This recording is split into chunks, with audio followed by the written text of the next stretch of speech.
That's some wine you got there? Oh, yeah. Whoa, all right. Got to wind down at the end of the day. Yeah, it's like 6 o'clock here. I'm a little bit late. Where are you at? I'm just at my home, in the room I record a bunch of music in. Cool. Well, that's special. Lots of good energy in there. Yeah, usually. Okay, can you hear me well? Yeah, totally. Perfect. All right, the audio is recording. I have a candle. Sweet. All is well. So, what do you want to talk about? What's on your mind right now? I don't know. Not too much. I played a festival last night in Austin, Texas. I got back this morning. Yeah, I got to play by myself, then I got to play in a large group with some other players, friends with, who all kind of traveled in. So my mind is kind of still there, I guess. I feel that. Just kind of living up the last little bit of that excitement. How does it feel performing alone versus against with others? I mean, I prefer playing with other people. Mm-hmm. At least from what I view, like, performance in music as it works for me better if I'm interacting with other people during it, especially during, like, a performance kind of setting. But performing solos, you get to tell your story or whatever. Or whatever. Yeah, but I prefer playing with other people for sure. Cool. Do you feel like you got to tell your story when you played last night? I think I got to tell other people's stories, which is sometimes better, I think. Why is that? I think just, like, personal narrative is a little bit boring, especially, like, if you're a solo performer or sound artist or musician or whatever. Mm-hmm. It's a little overdone. Do you feel that, like, with what you consume? What do you mean? Like stuff that you listen to or stuff that you appreciate, do you feel that when it's personal narrative that it's kind of boring to you? Do you prefer to hear more removed? I don't know. I usually consume stuff that's more personal narrative based or driven, maybe, as kind of like a nostalgia practice. Like if I'm consuming music I've been listening to for 10, 15 years,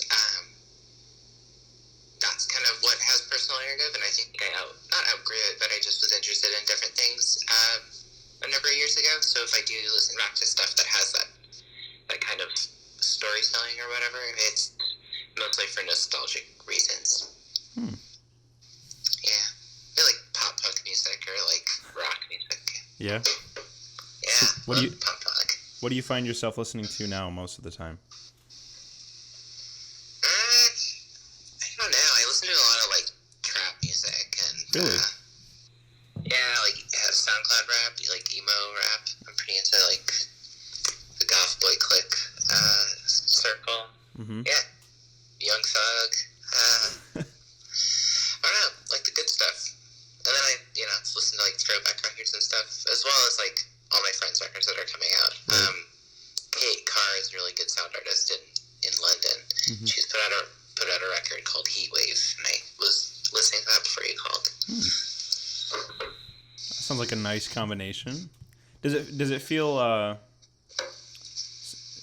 different listening to people that you know, like their music? Yeah, Or can you I remove think yourself so. a little bit? Oh, sorry. Yeah, I really like it, listening to other people's music. Mm-hmm. I really prefer listening to friends' music just because, well, maybe not prefer, but I enjoy it in a different way. Kind of knowing how somebody made something or knowing a little bit more about what was going on, like, kind of contextualizes the end product.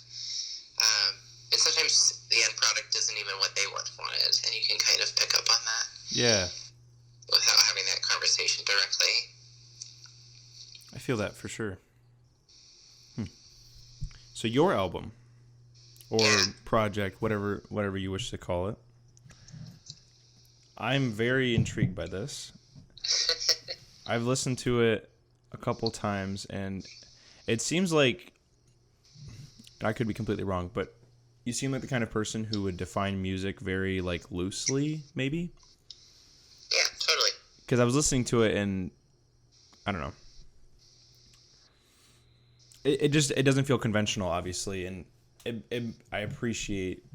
It's not really a challenge, but it's a completely different experience than like putting a song on while I'm doing the dishes and I hear it and I'm like it's with me. Like I had my headphones on and I was just sitting there doing nothing, but trying to like envelop myself in the words, and it's more of an experience than like an album or. It doesn't feel like music. How do you feel about like that being? Yeah, how do you feel about that being the reflection I have? I mean, I think it's any reflection on pretty much anything is valid.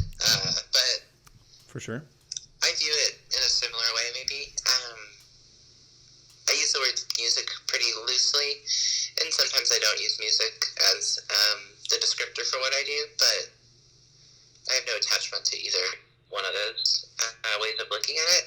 But in terms of experiencing it, yeah, you can't really casually listen. Or if you do, it's a different kind of listening. But yeah, most of the recent recordings I've been doing have been like a lot of like sound collage and like combining a bunch of different things I'm interested in, including like field recording and electronics and sourcing material from the internet or text messages or voicemail or whatever. And I think that's a totally different experience. If you felt like you kind of had a little snapshot into somebody's experience, or maybe mine, maybe somebody else's, I think that's all I can really hope for. Yeah, I was curious what you felt you wanted to do with like the specific messages and words, and especially because they weren't very, like, it's not really in your face. Like you have to really listen to even make out some of the words, which helps the experience be even more like realistic, I guess. 'Cause it's not like when you hear, especially when people use like voicemails or they use other people's messages to each other in music, sometimes it's it like feels kind of forced almost. I don't know if that's the best way to put it, but it just feels like it's put on a pedestal, and the way that you did it just kind of blended really, really well. And it just felt like you were just the background to something rather than like being presented with like a message, I guess. That's what I felt, at least. Yeah, totally. A lot of my work kind of examines self-perception within different experiences and various identities. And part of that, I think, is maybe the subtlety, or kind of just consuming the record can be compared to like standing in a crowded room. But yeah, like standing in a public space, maybe. Yeah. And things kind of come and go, and you're at your own you're in your own place, and you're not necessarily interacting with the things around you, but you can't help but notice them, maybe. Yeah, I like the way you described that. Very much so.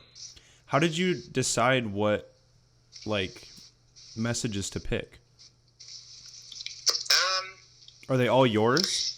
Things from your life? Yeah, everything more or less was sourced from my life or my communications right. with other people. Okay. Yeah, a lot of them are just, kind of funny text messages that I was reading back to myself that I had with my friends. Some of the voicemails sourced from like conversations with partners. So there's maybe a platonic part of it, and then like maybe a romantic part as well, and kind of just navigating the different kinds of intimacy that you can like have with different kinds of people. Mm-hmm. Did you feel like, were you just going through some old messages one day and you felt inclined to start recording them? Like, did the album happen organically, or did it, like, how did it come to be? I was kind of, at the beginning of it, I was kind of thinking about, I was clearing out my phone, because I typically Gotcha. I don't keep any physical things or digital things for a certain like a long period of time. Usually everything in my life is either has been there the whole time. I bet I don't like accumulate objects or like digital artifacts very much. Okay. Like the place I live is very like minimalist is like kind of a buzzy thing still, but like it's very bare. It's like a very bare space. How was that for really you? Simple. How was that for you what? mentally, like living like that? Oh, it's great. Yeah, I don't have to worry about anything. All my clothes are the same color. And the only thing that I really have like a crazy time with is all the stuff on the computer because I have so many files and recordings. Yeah. But most of they're like logged pretty in like a good order, I guess. I have like a filing system. But yeah, I was going through all these things, kind of clearing it out, making more space for new stuff, mostly digitally, and like clearing my phone. And I came across these things, and I, for some reason, didn't want to delete them. Like, there were these conversations or interactions I had that I thought I should maybe not, like, pay tribute to, but at least, like, catalog it so I can go back to it. Yeah. And I had never thought that before, like a connection to forms of communication, like saving it. Outside of, like feeling obligated to save, like, a birthday card or something. Yeah, that's a weird feeling. I actually just got that today. Somebody left me a note, and it was, like, really sweet. And I just, like, I immediately went to throw it in the trash, and then I stopped and looked at it, and I was like, like, what am I supposed to do with this? And it's weird because there's stuff that we want to keep that, like, the only good thing about keeping, I don't know. Because I have, like, a box at home that has a bunch of old birthday cards and old notes and tickets and stuff. And definitely when I visit them, I feel, like, good. I feel like, wow, like, I'm so glad that I get, like, these mementos to look at. But it's also always, like, there's always, like, some sort of strange, like, badness to it where I'm like, but this isn't, like, the actual thing? I don't know. Yeah, no. It's I really like that. It's weird. Yeah, I don't know. I kind of feel not like I should be attached or shouldn't be attached to these things, but I really do like the ability to have access to something that totally defines like a moment for me or something, or a memory that can be completely summed up, at least by seeing something or seeing a photograph or a note or a text message or something. And all those feelings coming back, like back to the nostalgia thing. It's a really weird feeling. It's a cool thing. It's also funny because, like, the older I get, the more I realize that our brains are not the best at remembering things correctly. So sometimes you, like, see something and you're like, oh, that's what that actually was. Like, that's what that person really meant by what they were saying. Because we glamorize memories sometimes and we don't even realize that we do it. And that's super weird because then you're like, whoa, if I can't trust myself, then what's going on up there? I've definitely had, interactions with people that I thought were positive or maybe neutral. And looking back on it, I was probably in the wrong at some point. It's just the way it goes, I guess. And it is cool reflecting on those old things and not necessarily trying to fix or change them. Yeah, just take it exactly as it is. Yeah. That feels better than asking yourself why there's dissonance in the first place. How do you feel about physical music? Like records and stuff? It's cool. Some people like it. Not for you? Like, I mean, I have copies of shit that people... I can say bad words, right? Yeah. Yeah, I have, like, copies of stuff people give me. Because I tour pretty frequently, and I have a lot of friends who, like, make art or music or whatever. And physical kind of things like that. I have a bunch of records and tapes and CDs and stuff that friends give me, but I don't really go out of my way to buy anything outside of what my friends make. Yeah, I don't really know. I don't really like clutter or stuff. Yeah. And if I like something that much, maybe I'll go out and buy it, but I typically kind of like experiencing different sounds in the home or when I'm traveling. I really like listening to things that maybe aren't like a record every time I travel or do something. I feel that. Sometimes I'll look at my things and feel like I'm definitely conflicted because I collect records, and I'm definitely conflicted about it sometimes because, especially in like digital age now, it's amazing to have the ability to like be free to just listen to stuff on digital. But sometimes there's stuff that like you do like so much that you want to be able to like, I don't know, like hold it. Especially like what you're saying, if it's from someone that you know, like having that is like that's not to be ignored in my head. And so I'll just look at all my records and be like, what are these? Like, are some of these here just to contribute to the fact that I want a collection, or is it each one of these like a moment, like my friend bought me a record the other night. We were just at a concert, and he bought me the record of the opener, and like that was like super special. And now when I see that exact copy, it's going to be different than if I were to just like order it on Amazon or something. So I don't know. It's a lot more deeper sometimes than just like grabbing it. Like it's about where you got it and being able to open it up and feel it and actually like be a part of the action of making the music happen. I don't know if that resonates, but yeah, totally. That's how I justify it, I think. I can relate to part of that. I think that could be true though for anything digital or physical. Like the process of, accumulating objects and even digital things. Like if the process of receiving something digitally requires much less labor most of the time. But yeah, even now, like I'll have friends in, different countries or something that they're never going to send me a copy of a record because it'll cost them like, $100 to basically get it over here. Right. But they'll send me digital files, and it's always a pain because everybody uses different file sharing things. So sometimes you just like log in, or like sometimes it's like the stuff that expires, and I can go through these things where it's like there are these like I'm putting out a record on this label in Berlin in a couple of months, and the guy was like, "Yeah, I'll send you the back catalog. I want you to get familiar with the other people on the label." And he was like, I can try to get you some records, but it's going to cost me like $300 to get it there. And I was like, well, I don't want to do that. I can just send it to me digitally, but then the link expires. And, I still remember all of the feelings and like things wrapped up in that.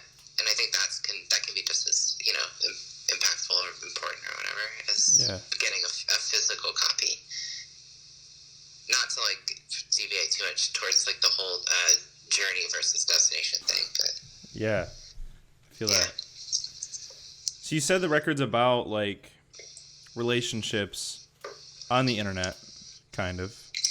Yeah. About that weird like inorganic kind of feeling, like we build things up to be more than they are, and sometimes people are different on. I mean, okay, all the time, everyone's different than they are in real life, obviously. But how do you feel?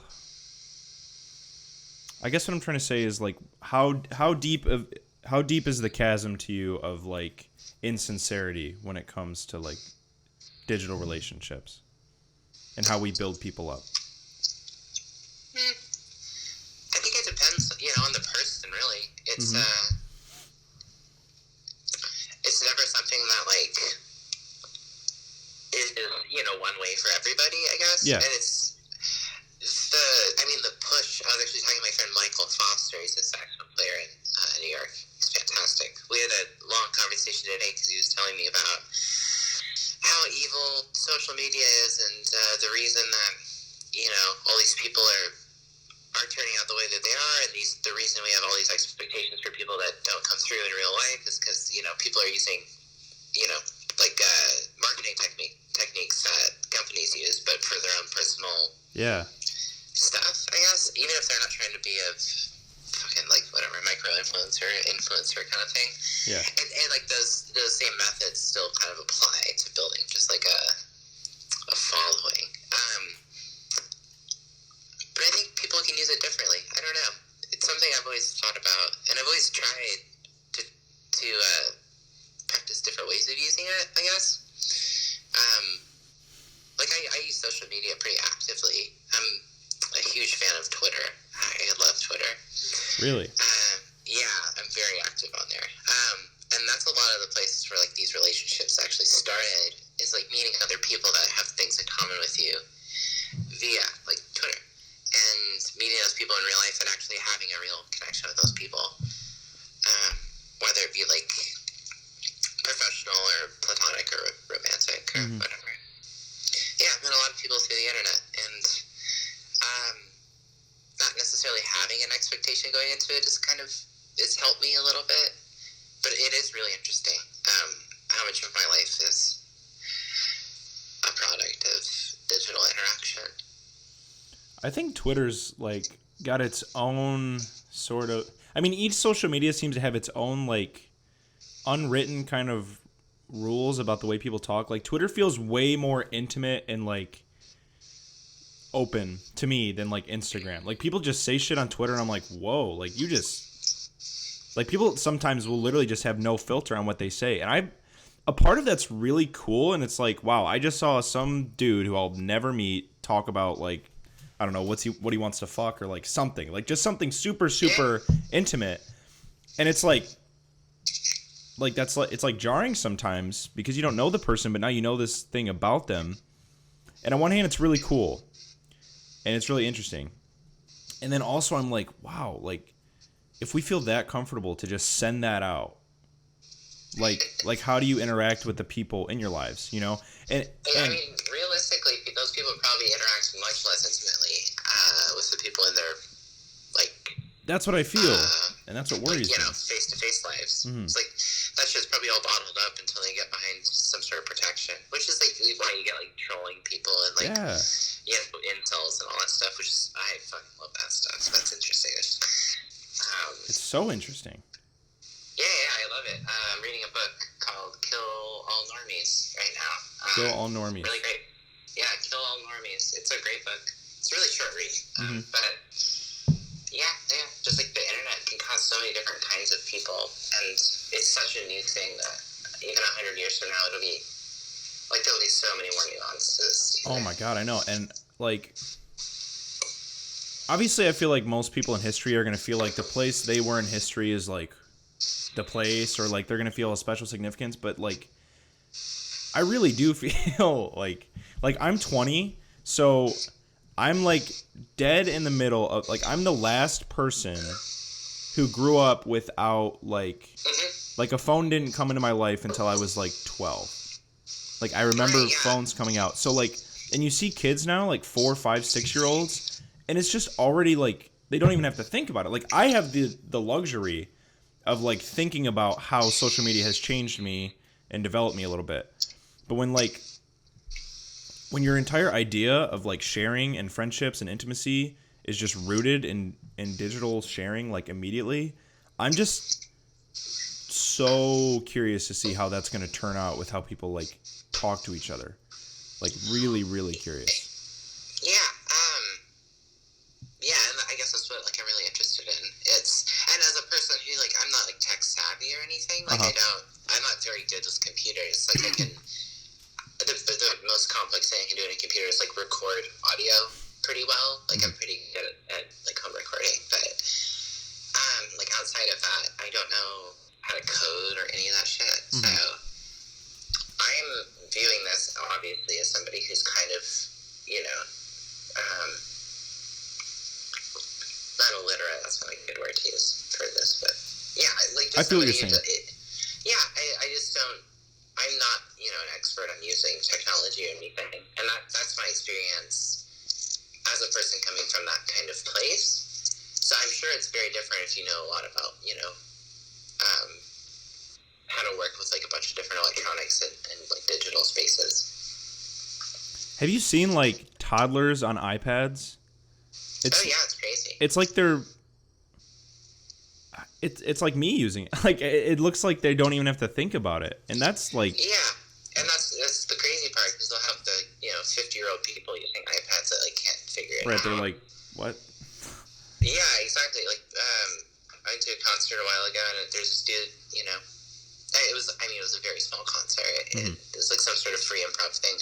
And there's like probably 30 of us there, and there's like one old dude, he brought his iPad, and he was taking photos on it, but he didn't know how to turn the shutter sound off, and I was just like totally perplexed.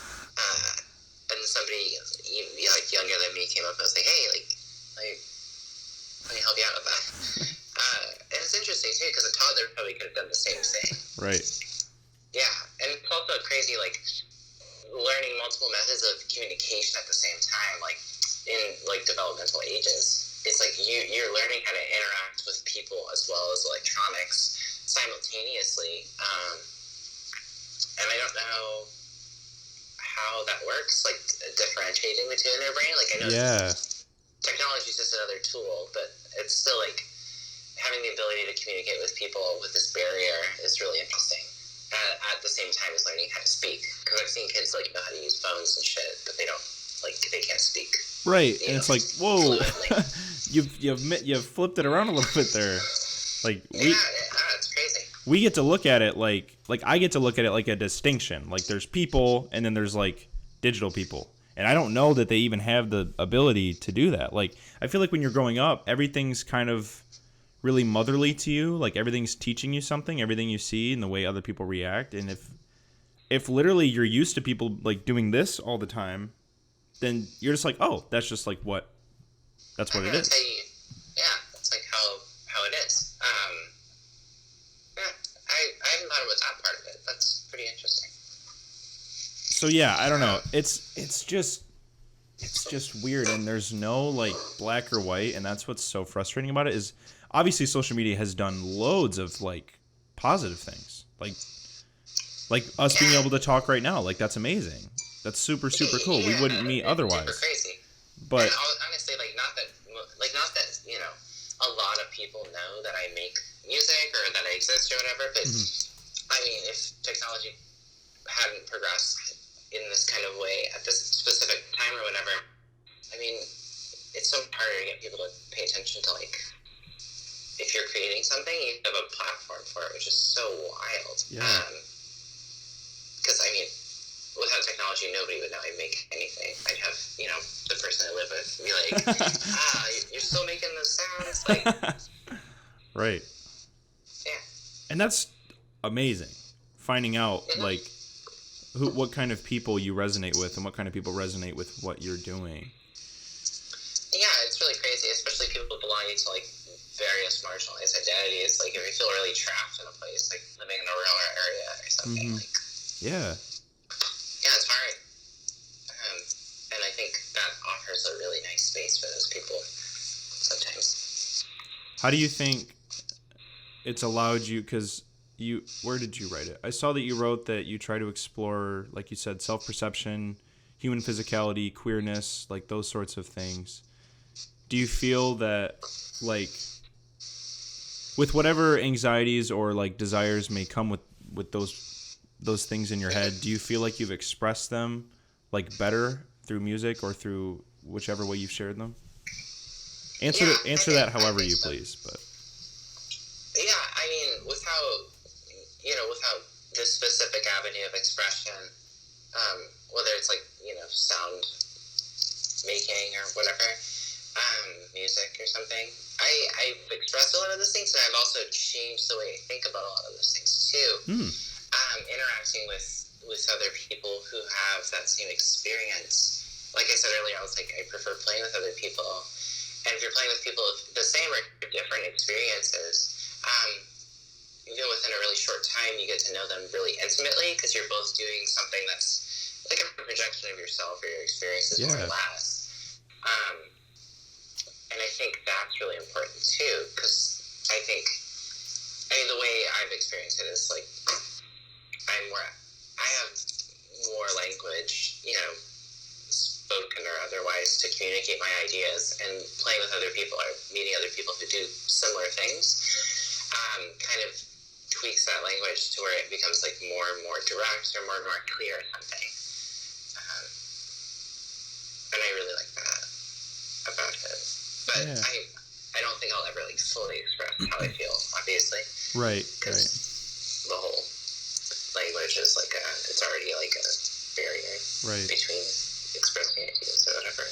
Does that ever feel like ugly or insincere to try to share such intimate feelings through music? No. That's kind of my whole goal, actually. Is just to share like intimate experiences and connect with as many people as I can. Especially people who like are going through a hard time or like in some sort of position where they aren't on top of the world, which is most people. So yeah, because I don't think things are going to necessarily get better. So learning how to connect with other people is kind of what we've got at this point. I agree.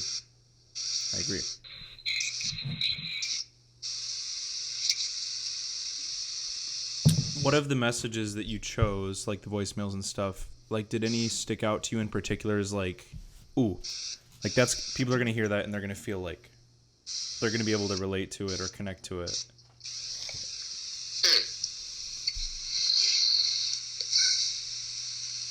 No, I don't think so. I don't think anything on that record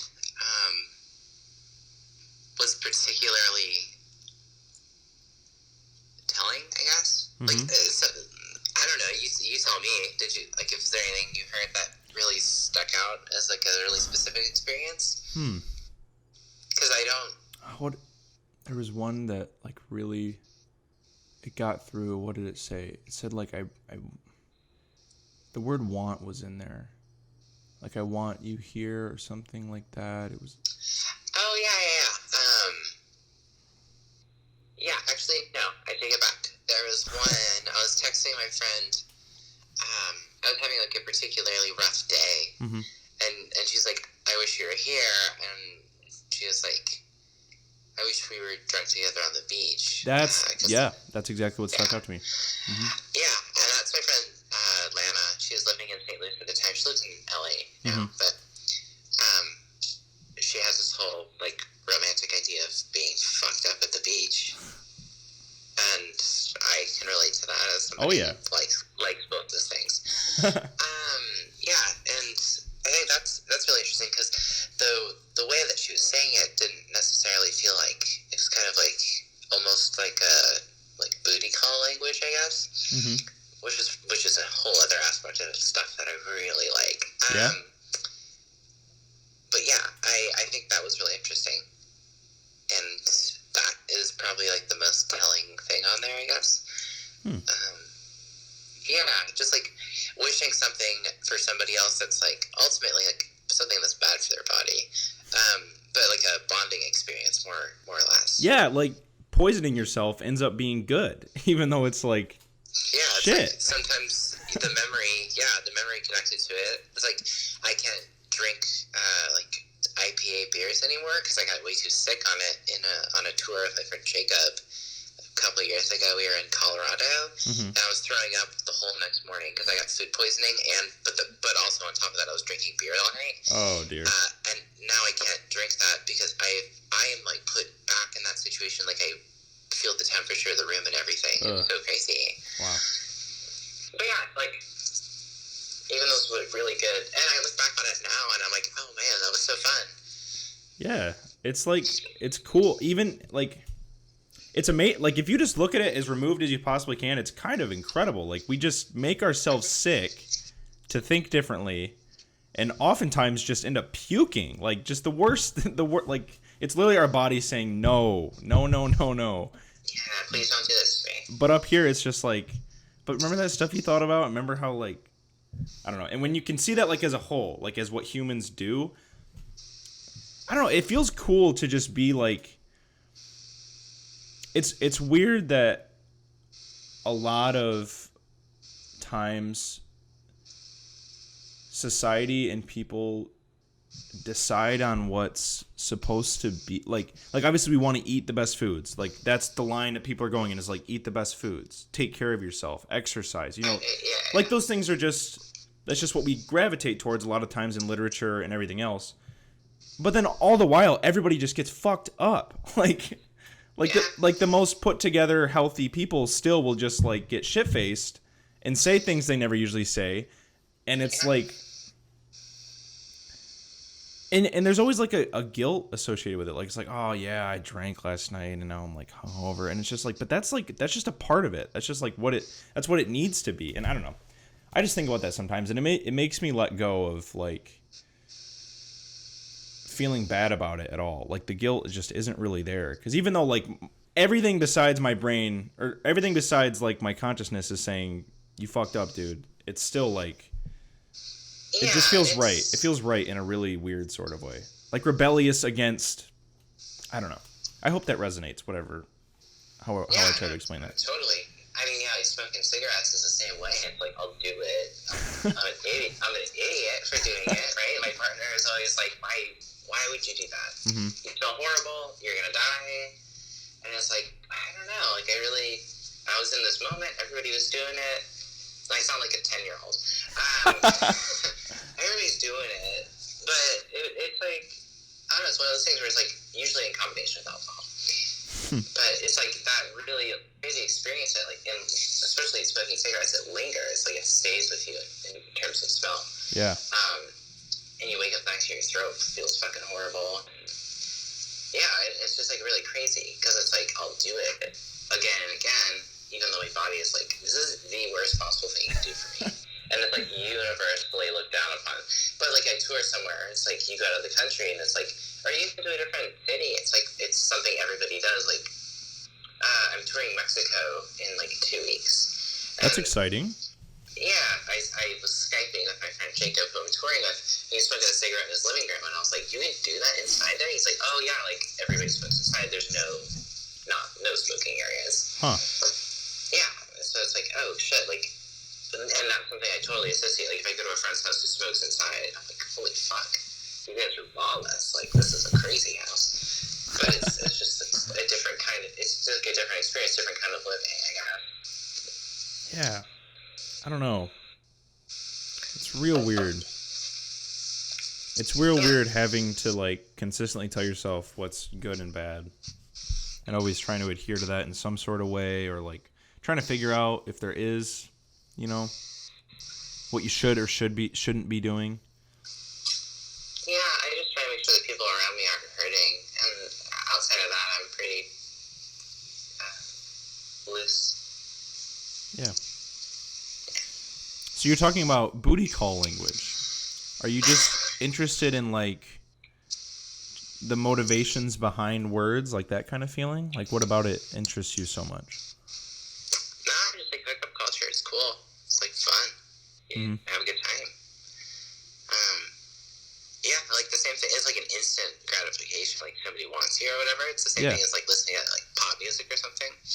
You like get to the hook or something like that, like the chorus or whatever, and you're like, I know this part, I know how this goes, I know how to do this, and like, it's a pretty easy thing to navigate if you've experienced it before, I guess. And I think that's interesting. It's like, okay, we're like, you know, it's like intro, verse, chorus, whatever, like a basic pop format of a song. Yeah. It's like once you get to the part that you're like, oh, I know when the good part's coming, I just have to like wait through these things, and it's like it's the same every time. Every pop song's the same. Yeah, and like a lot of interactions are like that too. It's like there are thousands of pop songs. It's like there are thousands of people that you could maybe like have an experience with, but more or less like there's like these similar qualities. It's fun to experience every time. Yeah, I feel that even for if sure. It's kind of the same thing.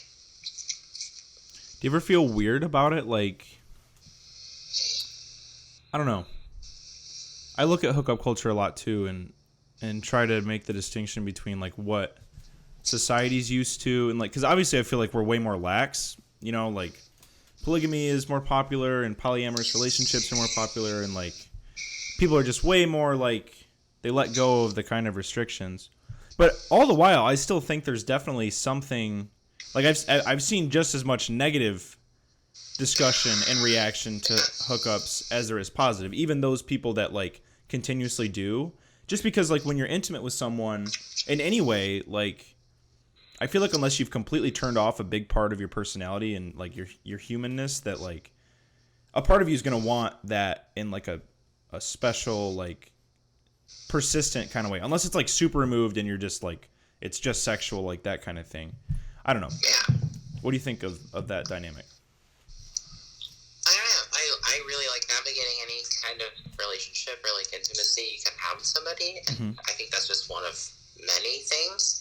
I traditionally have not been the best person with intimacy or communicating, but I'm really interested in it. I think I'm getting better at it as I kind of explore it more closely. But yeah, I mean, like, people are, hookup culture specifically is, you know, and there's almost like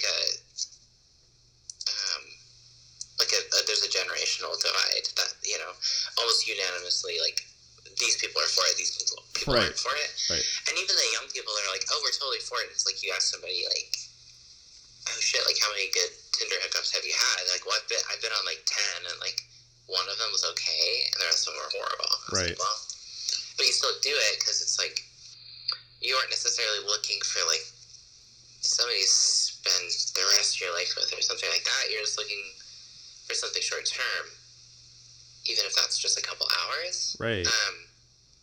Yeah, and like listening to a pop song, it's like, you could hate it, but it's like, you know, more or less, it could suck, but you know what it's gonna be like, I guess. I don't know. That's a good way to put it. Yeah, and I don't like comparing bad hookups to pop songs, because I don't think pop music is like, you know, lesser than or like less complex or less fulfilling than any other kind of music or sound or anything. Yeah. But it's just the repetitive part of it. And you get to say the same thing about like jazz, but I don't feel very comfortable critiquing music that's like I'm culturally removed from the start. Yeah, I feel that. Yeah. Yeah, I just got out of a like 4-year relationship and used like Tinder and stuff for the first time, and it's like, God, it's weird. Like I've never used any of it. It's weird, and it's not great. It's not good. It doesn't feel good. It's like I realized very quickly that it's just about like quick ego like boost. Like, oh, okay, people find me attractive, sick, and then like you're out. Yeah. Like that's kind of what it is. And everyone I've talked to, like, most people's experiences are bad, and they're like, yeah, it's just weird, and like, I don't know, and it doesn't feel right. And I don't know. I spend a lot of time thinking about it because I think it's like definitely back on the topic of it being changing to people. Like, obviously dating sites have been around for a minute. Yeah, it's older than you think. Like, yeah. Especially really niche dating websites like Christian Mingle and shit like that. Like, that stuff is really interesting. Right. Like, what the hell goes on? I don't know. I don't really have like a main point. I just like to think about how it affects the way that we see relationships and stuff, and like the way that we feel about ourselves. It's just way less like permanently fulfilling. Like, it feels like fast food for a lot of feelings. That's what a lot of apps and social media feels like for me. And someone explained that to me once, and like it just made sense that it's like it's just fast food for emotions. Yeah, I mean, there's like the dopamine hit, and that's kind of what people look for. Yeah. And there's like a social media aspect to it too. Like the dating apps or whatever. Sorry, I was in the dark for a second. I was more wine. Glug glug. What's your wine? What's your drink? Oh God, I usually drink Merlot. Any various types, Merlot or Tempranillo. Anywhere from $6 to $100. Whoa. Depends on the night and the people that are taking me out. For sure. Yeah. Do you ever make music when you're drunk?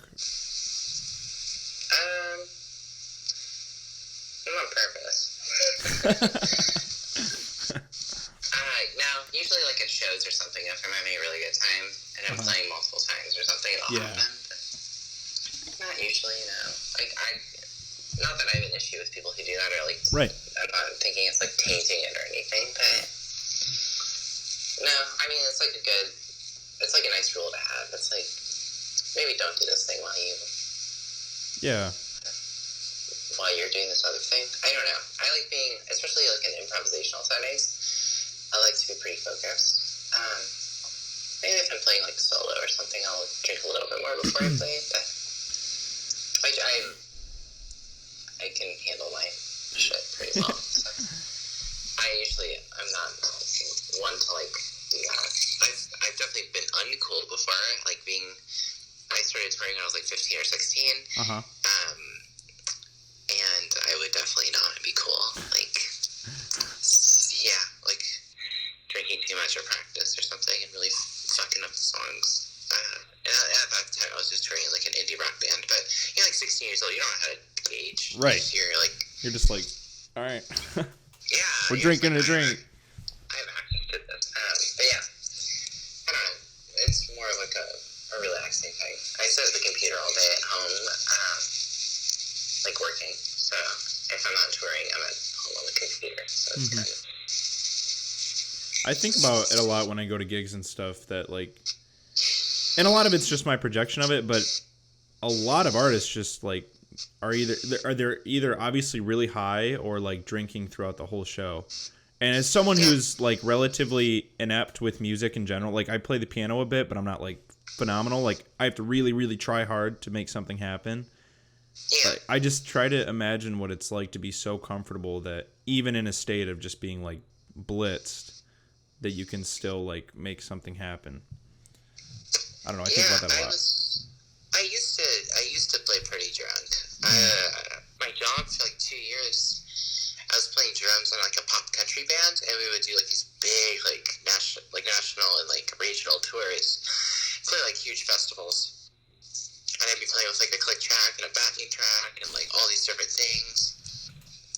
And I would like not be able to stand. I would just like sit down and start. Damn. I'd be like, thank God I'm playing drums because I can't stand up. And I would totally kill it. I realized that obviously that's not a cool thing to do, but it's not a good thing to do to myself. Especially because I'm at work. But yeah, like if you're in a green room and people are providing you with 14 bottles of wine or something, or you're playing like a NBA halftime show or something, like you gotta party a little bit. Right. Yeah. Because sometimes it could be like too scary to experience something completely sober, and it's just like, oh, holy shit. Yeah. I mean, I played like some of the biggest shows I've ever played drunk, and I don't really remember it, but it's like if I wasn't, I maybe would have been too scared to do it. Yeah. That's funny. That's really funny. It's weird. Yeah, anyway, I typically don't make stuff when I'm drinking. I usually hang out and experience people around me.